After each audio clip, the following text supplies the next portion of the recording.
Jérôme Bail est avec nous, la figure du mouvement agricole en Haute-Garonne. Bonjour Jérôme. Bonjour. Pardon, j'ai dit de la coordination rurale, mais vous êtes indépendant, mon cher Jérôme, on va le rappeler.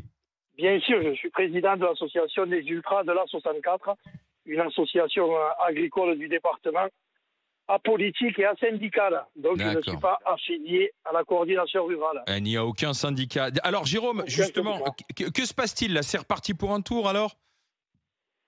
C'est reparti pour un tour, je ne sais pas. En tout cas, ce que je sais, c'est que vous l'avez très bien résumé. Aujourd'hui, il y a les élections de chambre qui arrivent dans pas longtemps et je pense qu'il y a une guerre syndicale, on le sait tous, puisque nous, la preuve dans le département, il y a eu un SMS qui a circulé où c'est que les adhérents de l'association des Ultras ne sont pas conviés à rejoindre le mouvement lancé par la FDSEA et les JA. Donc, nous, on est restés chez nous, on verra plus tard, on n'est pas les bienvenus. Donc ça prouve que, est-ce que c'est un mouvement vraiment à but pour défendre l'agriculture ou si c'est simplement un mouvement pour montrer les forces en présence avant les élections de chambre d'agriculture? Moi, je me pose la question. Jérôme, j'ai entendu dire aussi qu'avec la météo, le fait qu'il a beaucoup plu, ça a un peu retardé le travail dans les champs et qu'il y a beaucoup d'agriculteurs qui n'ont pas les moyens de se mobiliser là, en ce moment. Ben ouais, nous on le voit dans le sud-ouest, hein. Il doit rester à peu près plus de 50% de culture à ramasser et plus de 50% de semis à faire. Donc c'est un peu compliqué avec les intempéries. Mais bon, ce qu'on sait, c'est que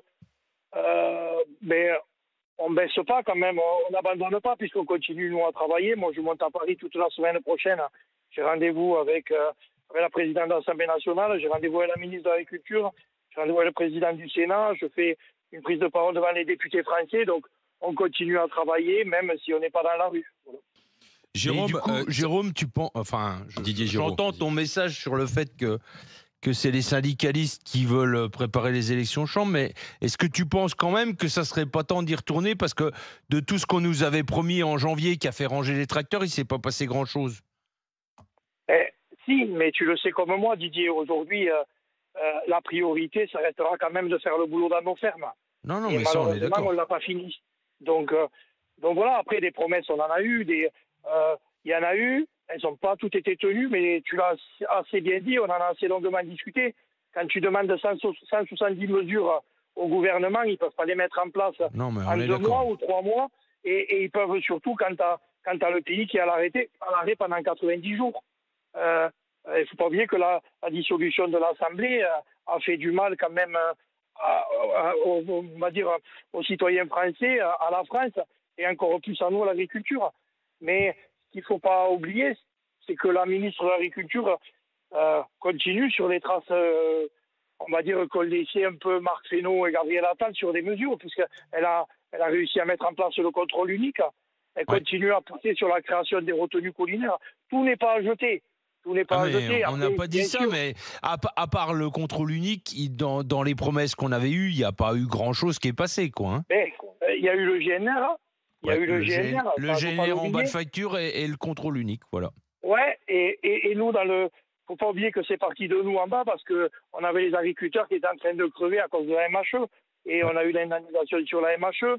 On a réussi sur les lacs à avoir des avancées puisqu'on a pu faire 2 retenues collinaires. De retenues collinaires dans le département, alors qu'il s'en était pas fait depuis 1987. Donc, il y a des petites avancées. Ouais. Et peut-être il y a une avancée aussi qu'on ne parle pas. C'est que on est passé de 1 suicide et demi d'agriculteurs par jour à 1 suicide tous les 4 jours. C'est déjà 1 de trop. Je sais, mais on a fait quand même baisser ça parce qu'on a redonné de l'espoir aux agriculteurs français. Et on a redonné aussi et montré qu'on pouvait être solidaire dans les moments durs. Merci. Parce que le combat, il n'est pas fini. Hein. Merci Jérôme, on voit la motivation et j'espère qu'on vous verra la semaine prochaine. Vous passerez voir les grandes gueules puisque vous êtes à Paris si vous avez un peu de marge dans votre emploi du temps. Et je voulais juste rajouter, Didier, tu as fait une vidéo avec Marine Tondelier ce week-end, mais moi elle m'a invité à son meeting à Toulouse. Où c'est que j'ai pris la parole devant 300 personnes et que je leur ai expliqué que dans il le fallait monde manger rural, de la viande. qu'il fallait manger de la viande et qu'il fallait aller à la chasse pour tout simplement réguler la nature parce que autrement c'est la nature qui nous régulera à nous.